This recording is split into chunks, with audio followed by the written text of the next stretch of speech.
Hello everyone, তোমরা সকলে কেমন আছো? রানী দয়াময়ী উচ্চ বিদ্যালয় কর্তৃক আয়োজিত অনলাইন ক্লাসে তোমাদের সকলকে স্বাগতম জানিয়ে শুরু করছি আমাদের আজকের এই পাঠটি। তো আশা করি তোমরা সকলেই ভালো আছো। তো আজকে আমরা নবম শ্রেণীর ভোকেশনাল শাখার পদার্থবিজ্ঞান 1 থেকে একটি টপিক, এই যে মোশন অধ্যায়টি রয়েছে, তৃতীয় অধ্যায়, সেই অধ্যায়টি থেকে ইকুয়েশনস অফ মোশন, ঠিক আছে, গতির সমীকরণ, এই টপিকটি নিয়ে হাজির হয়েছি। তো গত ক্লাসটি আশা করি তোমরা সকলেই করেছো। যদি না করে থাকো প্রথমে সেই ক্লাসটি করো, দেন এই ক্লাসটি কন্টিনিউ করিও, ঠিক আছে। তো আজকে আমরা শিখব, তোমরা যদি গত ক্লাস করে থাকো তাহলে নিশ্চয়ই অবগত আছো যে আজকে আমি, অর্থাৎ পরবর্তী পার্টে আমি বলেছিলাম গতির সমীকরণ, যেটি খুব খুব খুব দরকারি একটি পার্ট এই যে গতির অধ্যায়ের জন্য, ঠিক আছে। এতে করে তোমরা খুব সহজেই গতির সমীকরণগুলো নির্ণয় করতে পারবে এবং সূত্রগুলোর সাহায্যে, সমীকরণগুলোর সাহায্যে নিমিষেই তোমরা যে কোনো ম্যাথ সলভ করে ফেলতে পারবে। তো আর কথা না বাড়িয়ে শুরু করা যাক আজকের আমাদের এই বিশেষ পাঠটি। তো এখানে তোমাদের পূর্বের যে ক্লাসটি নিয়েছিলাম সেখানেও আমি বলে দিয়েছিলাম, তারপরেও সুবিধার জন্য আবার আমি একটু মনে করে দিতে চাই যে এখানে ভি হচ্ছে শেষ বেগ, যার একক হচ্ছে মিটার পার সেকেন্ড। ইউ হচ্ছে আদিবেগ, যার একক হচ্ছে এম পার সেকেন্ড। এস হচ্ছে সরণ, যার এসআই, অর্থাৎ এই সবগুলোই এসআই ইউনিট, তো এর ইউনিট হচ্ছে মিটার। অ্যাক্সেলারেশন বা ত্বরণ, এর ইউনিট হচ্ছে এম পার সেকেন্ড স্কোয়ার, অথবা মিটার পার সেকেন্ড স্কোয়ার না লিখে আমরা চাইলে এমএস ইনভার্স 2 লিখতে পারি, ঠিক আছে। তো এগুলোকে এমএস ইনভার্স 1 লিখতে পারি, ওকে। আর সবার শেষে রয়েছে টি বা সময়, তো টাইম, এটাকে আমরা সেকেন্ড দিয়ে ডিনাইট করি বা লিখি। এখন ইকুয়েশন, যে ইকুয়েশনগুলো নিয়ে কথা হচ্ছে সেগুলো কি আসলে? সেই ইকুয়েশনগুলো হচ্ছে, প্রথমটি হচ্ছে V equal to U plus AT, দ্বিতীয় ইকুয়েশনটি হলো S equal to UT plus half AT square, and third ইকুয়েশনটি হলো V square equal to U square plus 2as, okay. তো আমরা শুরু করি। এই যে সমীকরণগুলো যদি বোঝাতে চাই খুব সহজে, তাহলে আমাদের একটি সিচুয়েশন ক্রিয়েট করতে হবে, ঠিক আছে। তো আমি এখানে একটি সিচুয়েশন ক্রিয়েট করছি, সেটি কিভাবে করতে পারি? ধরে নিলাম এটি একটি রোড, এইটি হচ্ছে এ, এটি হচ্ছে বি পয়েন্ট, অ্যান্ড এখানে একটি বস্তু রাখা আছে।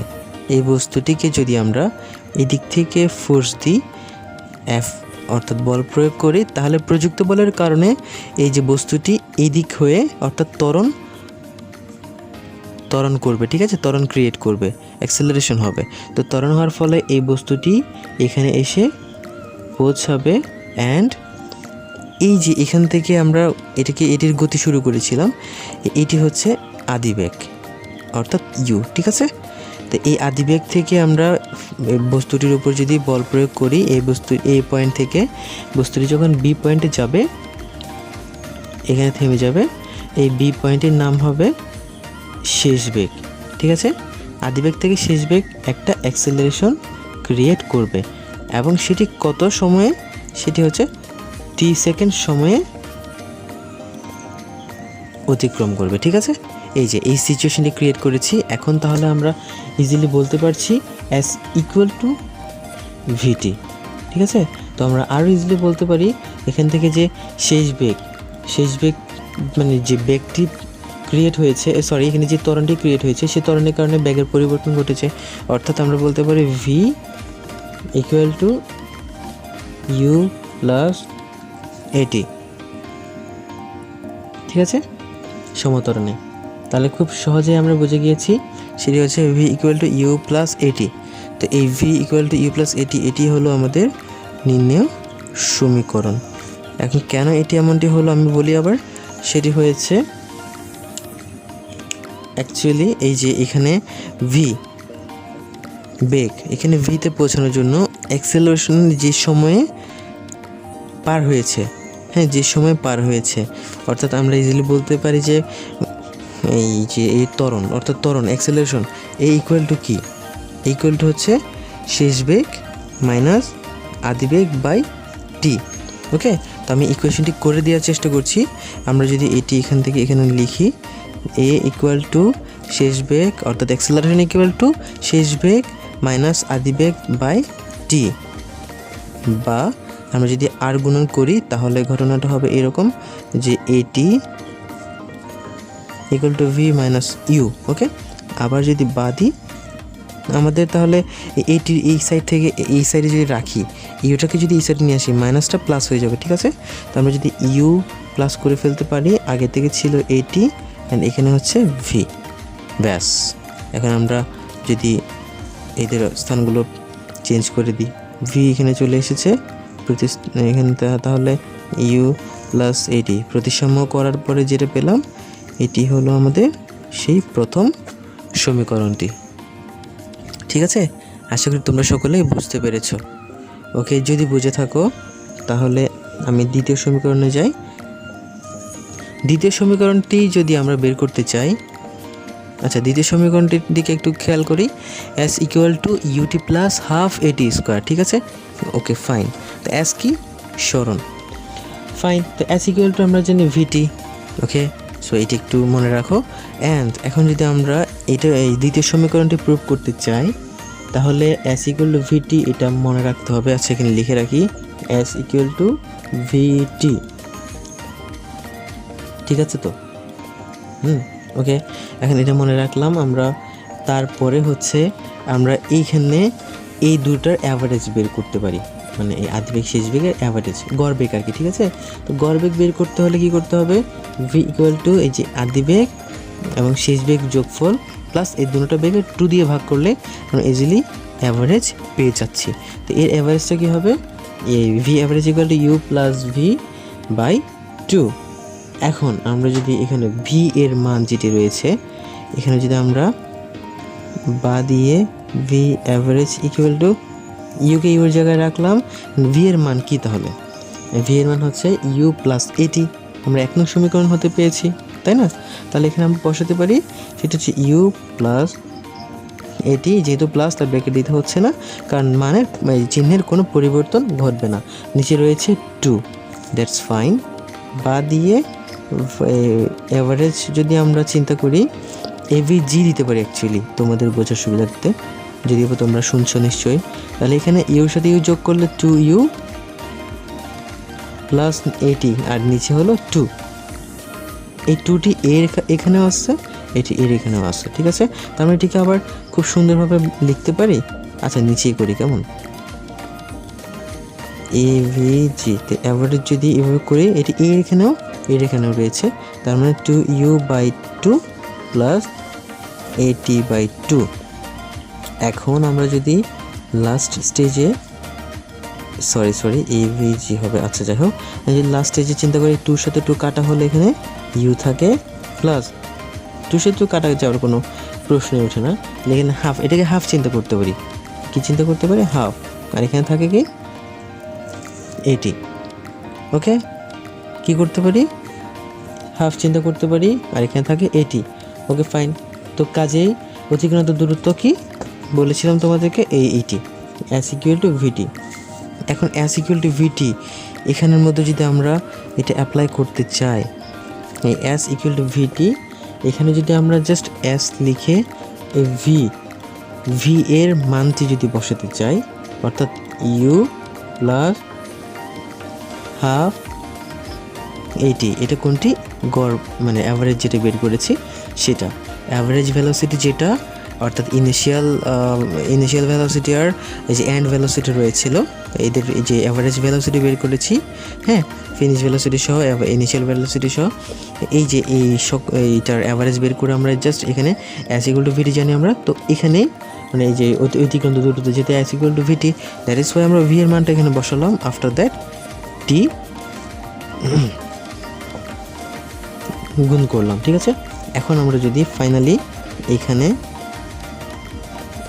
ক্যালকুলেশনটা করি, এস ইকুয়াল টু এইটির সাথে এই রাশি গুণ হবে, তাহলে ইউ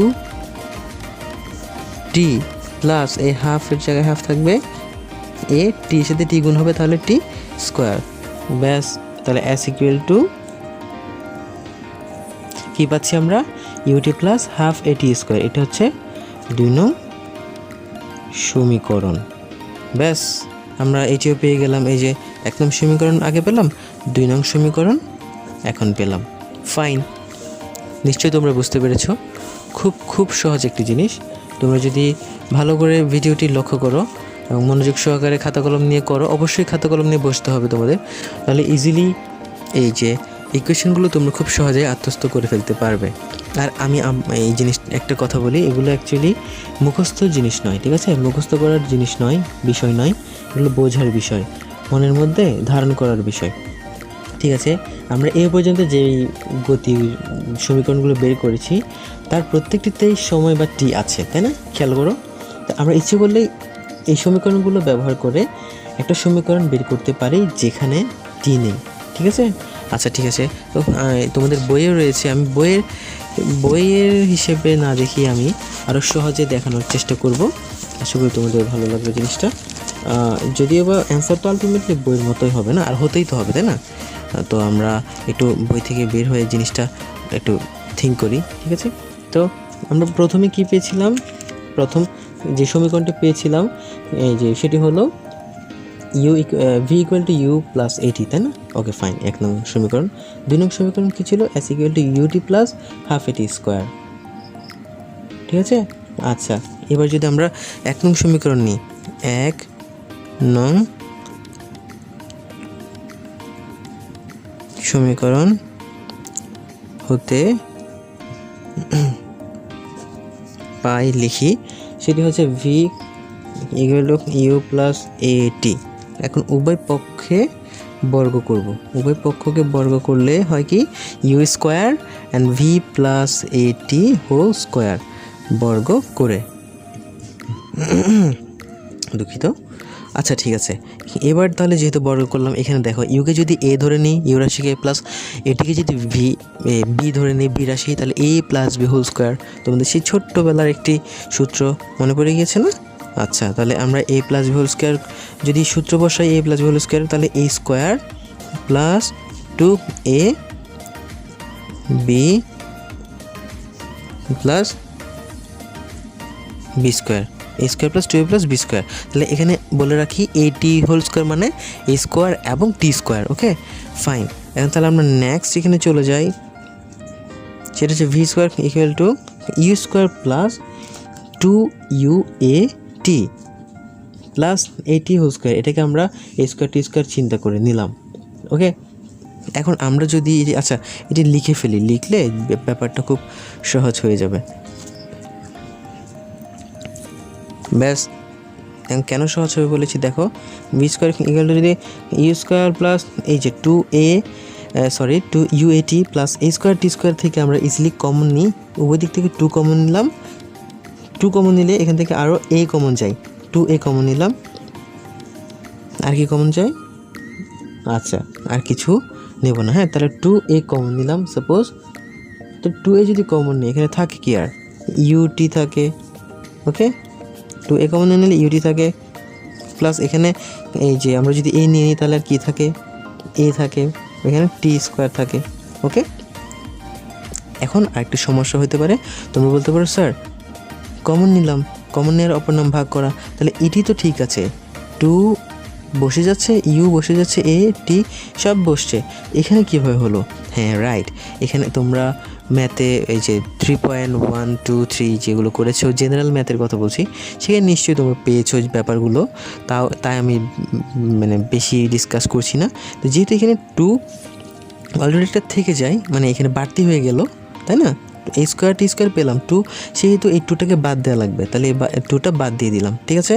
তাহলে ইউটি প্লাস এটি স্কোয়ার, এখন 2টা জাস্ট রিমুভ, মানে এটাকে বাড়তি হয়ে যাচ্ছে বিধে বাদ দেওয়ার জন্য, ঠিক আছে? এখন তো কমন নিয়ে যায়, নো প্রবলেম, তো 2/2 থেকে 2 কমন নিলাম আর 2 থাকে এখানে, দ্যাটস ফাইন।